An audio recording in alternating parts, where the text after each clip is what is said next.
Vadodara 24 hours news ચેનલમાં આપનું સ્વાગત છે। જોઈએ આજના સમાચાર। વડોદરા મ્યુનિસિપલ કોર્પોરેશનના વર્ષ 2024-25ના અંદાજપત્રમાં કોર્પોરેટરોને તેમના વાર્ષિક કોટાની રકમમાં 5 લાખ અને ફોડવાડીના બજેટમાં 4 લાખનો વધારો કરવાનું નક્કી કરાયું, જેથી ચૂંટણી વર્ષને ધ્યાનમાં રાખીને કોર્પોરેટરોને ખુશ કરીને દલાલ તરવાડી જેવી નીતિ અપનાવવામાં આવી છે। વડોદરા મ્યુનિસિપલ કોર્પોરેશનના કોર્પોરેટરને વાર્ષિક 17 લાખનો કોટા ફાળવવામાં આવતો હતો, તેમાં ₹5 લાખનો વધારો કરીને 22 લાખ કરવામાં આવ્યા છે, જ્યારે વર્ષ દીઠ ₹40 લાખની ફોડવાડીની રકમમાં 4 લાખનો વધારો કરાયો છે। કાઉન્સિલરને વર્ષ 2024-25 માટે ₹22 લાખ કોટા તરીકે અને વોર્ડ દીઠ ₹48 લાખ ફોડવાડી તરીકે ફાળવવાની જોગવાઈ કરવાનું ઠરાવવામાં આવ્યું હતું। કોર્પોરેશનના સ્થાયી સમિતિના અધ્યક્ષ ડોક્ટર શીતલ મિસ્ત્રીના અધ્યક્ષપદે બેઠક મળી હતી, જેમાં મહત્વના ઠરાવો કરવામાં આવ્યા હતા। વડોદરા શહેરમાં વિકાસના ₹1750 કરોડના કામો કરવાનું લક્ષ્યાંક નક્કી કરવામાં આવ્યું હતું અને સ્થાયી સમિતિએ વહીવટી ચાર્જની અનામતને પાકા ખાતે જમા લઈ રેવન્યુ આવકમાં નવીન હેડ ઓપન કરવાનું ઠરાવવામાં આવે છે। હાલમાં ઓપીડીના બિલો રિએમ્બર્સ કરવાનો જે નીતિ નિયમ ચાલે છે તેમાં ફેરફાર કરવા અભિપ્રાય છે। ઓપીડીના કિસ્સાઓમાં પ્રિસ્ક્રાઇબ્ડ કરેલી યુસીએચસી યુપીએચસી પરથી લેવાની રહેશે।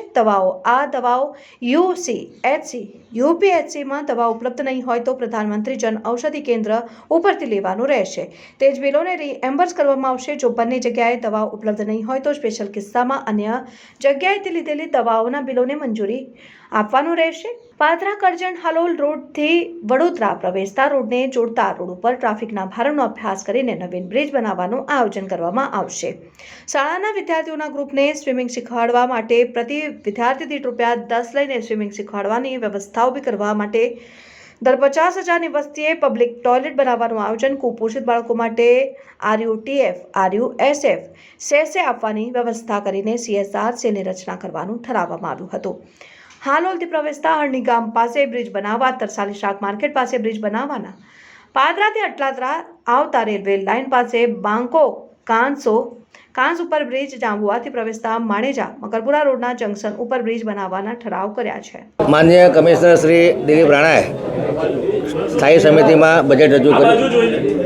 5 દિવસ સુધી લગભગ 7 થી 8 સેશન સુધી ગહન ચર્ચા વિચારણા બાદ કમિશનર સાહેબે 23-24નું રિવાઇઝ બજેટ રજૂ કર્યું હતું, જે 4830 કરોડનું બજેટ હતું એમાં વધારો કરી અને 5327 કરોડનું બજેટ રજૂ કર્યું હતું, જેને મંજૂર કરવામાં આવ્યું છે।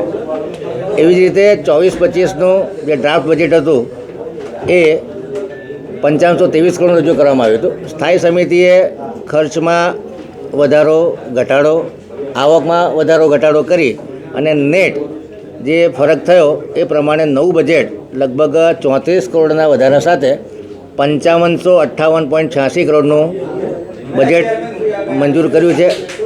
બજેટ સર્વસમાવેશી સર્વાંગી વિકાસ કરવાવાળું, વડોદરા સિટીને સ્માર્ટ બનાવે, રેઝિલિયન્ટ બનાવે, ગ્રીન બનાવે અને લોકોની આશા આકાંક્ષાઓ પૂરી થાય, લોકોને આંતરમાળખાકીય સુવિધા સારી મળે, લોકોનું જીવન સ્તર ઊંચું આવે અને વડોદરા શહેર ખરેખર લિવેબલ લવેબલ બને। બજેટમાં ખાસ કરીને સ્પીડ, સ્કેલ અને નાગરિકોના સેટિસ્ફેક્શન પર ભાર મૂકવામાં આવ્યો છે। ટૂંક સમયમાં સારામાં સારા ઇન્વેસ્ટમેન્ટથી કામ થાય, આગામી 1-2 વર્ષમાં જે આંતરમાળખાકીય કામો છે એને સેચ્યુરેશન થઈ જાય અને ત્યારબાદ human development index, human happiness index અને આર્ટ, કલ્ચર, સુશોભન આ બધી વસ્તુઓ પર જોર મારવાની જરૂર જણાય છે।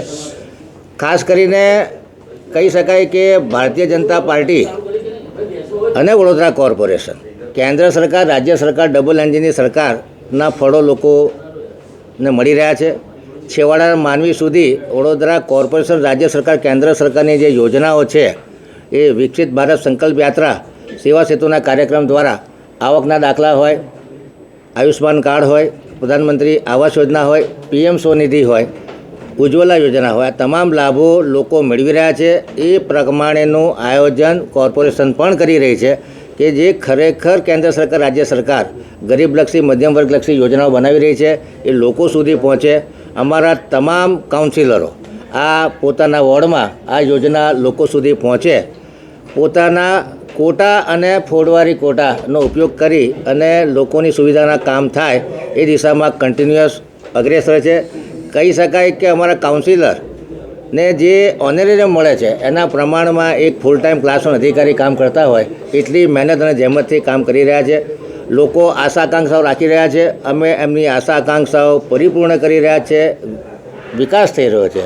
સૌનો સાથ, સૌનો વિકાસ, સૌનો વિશ્વાસ અને હવે જન આંદોલન થકી વડોદરાના લોકો સ્વચ્છતામાં જોડાય, વડોદરા શહેર વધુ રેઝિલિયન્ટ બને અને પોતાની જાતને સુસજ્જ કરે કે પૂરની પરિસ્થિતિ હોય કે વાવાઝોડાની પરિસ્થિતિ હોય કે ધરતીકંપની પરિસ્થિતિ હોય એમાં ગભરાવાના બદલે એ લોકોને ટ્રેનિંગ આપવામાં આવે અને એ લોકો સહભાગી બને. જે વડોદરા શહેરની સામૂહિક તાકાત છે એનો પરિચય કોરોના કાળ વખતે લોકોએ જોયો કે CSR એક્ટિવિટી હોય કે ડોનેશન એક્ટિવિટી હોય કે પોતાના ભાઈઓ તકલીફમાં હોય તો કેવી રીતે લોકો આગળ આવીને એકબીજાને મદદ કરતા હોય છે એ દિશામાં વડોદરા આગળ વધી રહ્યું છે. મને લાગે છે કે આવનારા દિવસોમાં વડોદરાનો વિકાસ પ્રોપર દિશામાં થશે. કહેવાય કે નઈ શોધ નઈ દિશાએ ભાયલી વિસ્તાર છે એમાં વરસાદી જે ગટરો છે એક જગ્યાએ કલેક્ટ થાય અને ત્યાંનું પાણી અંડરગ્રાઉન્ડ રિચાર્જિંગ કરી અને આખા વોર્ડને એક મોડેલ સ્પોન્જ સિટી અથવા તો સ્પોન્જ વોર્ડ તરીકે ડેવલપ કરવાનું આયોજન છે. અલગ અલગ પ્રકારના સર્વાંગી વિકાસ થાય એ પ્રમાણેના આયોજન છે. પ્રધાનમંત્રી આવાસ યોજનામાં પણ લગભગ નવા 3000 કરતાં વધુ આવાસો બનવા જઈ રહ્યા છે. મચ્છરજન્ય રોગ હોય, પાણીની વ્યવસ્થા સુદૃઢ કરવાની હોય એમાં ખાસ કરીને ધોળકા ખાતે 50 MLDનો WTP, રાયકા, ફાજલપુર, પોઈચા આ તમામ ખાતે નવા WTP 100 MLDના WTPનું આયોજન કરવામાં આવશે. સિંદરોડ ખાતે ફેઝ 2માં નવીન 150 MLDના WTPનું આયોજન છે. વડોદરા શહેરમાં જે કોઈ નવા STPનું આયોજન થઈ રહ્યું છે આવનારા સમયમાં 2 થી 3 વર્ષમાં વિશ્વામિત્રીમાં જે મલિન જળ જાય છે એમાં લગભગ 90% સુધીનો ઘટાડો નોંધાશે. વિશ્વામિત્રી રિજેન્યુએશન માટે જે વિશ્વામિત્રીના કિનારા પર કન્સ્ટ્રક્શન ડેબ્રિસ છે એને કાઢી અને વિશ્વામિત્રીનો પટ પહોળો કરવા માટેનું આયોજન હાથ ધરવામાં આવ્યું છે. વિશ્વામિત્રી નદીના કિનારે બાયોડાયવર્સિટી મેન્ટેન થાય એ પ્રમાણેનું પ્લાન્ટેશન કરવાનું પણ આયોજન છે. એટલે તમામ ક્ષેત્રમાં કહેવાય કે વિશ્વામિત્રી રિજેન્યુએશનનો પ્લાનિંગ હોય અથવા બાગ બગીચા વિકસાવવાનું હોય, વડોદરા શહેરમાં બ્લુ ગ્રીન ડેવલપમેન્ટ કરવાનું હોય, લોકોને મૂળભૂત પાયાની સુવિધાઓ મળી રહે. નવીન પાણીના સ્ત્રોત માટે રામેશ્વરા પાસે કેનાલ બેઝ નવીન સ્ત્રોત 300 MLDનો ઊભો કરવાનું આયોજન છે. નિમેટા ખાતે પણ લગભગ 5 જેટલા WTP કાર્યરત થશે. એટલે અને તમામ સ્ત્રોતોનું ઇન્ટરલિંકિંગ ખાસ કરીને સિંદરોડ, રાયકા, ધોળકા, પોઈચા, ફાજલપુર, ખાનપુર, આજવા આ તમામ રિસોર્સિસનું ઇન્ટરલિંકિંગ કરી અને વધુ પાણીની ઘટ ન પડે માટે 40 થી 50 જેટલા ટ્યુબવેલ બનાવવાનું પણ આયોજન કોર્પોરેશને હાથ ધરેલું છે.